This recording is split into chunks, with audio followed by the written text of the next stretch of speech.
ఓం నమ శివాయ, శ్రీమాత్రే నమః. మిత్రులకి, శ్రేభిలాషులకి, అలాగే నేను ఇంతగా ఆదరిస్తున్న యూట్యూబ్ ప్రేక్షకులందరికీ కూడా పేరు పేరు ధన్యవాదాలు.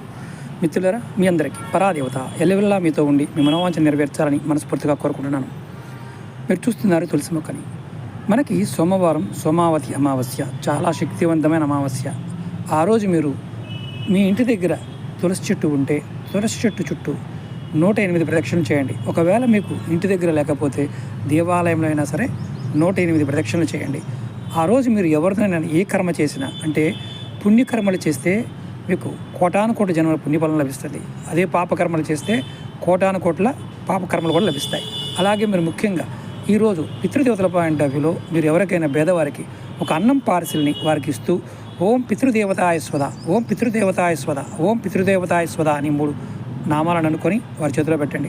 మీకు కర్మదోషాలు తొలుగుతాయి, అష్టైశ్వర్య భోగభాగ్యాలు కలుగుతాయి. ప్రయత్నం చేయండి, ఫలితాన్ని పొందండి. ఓం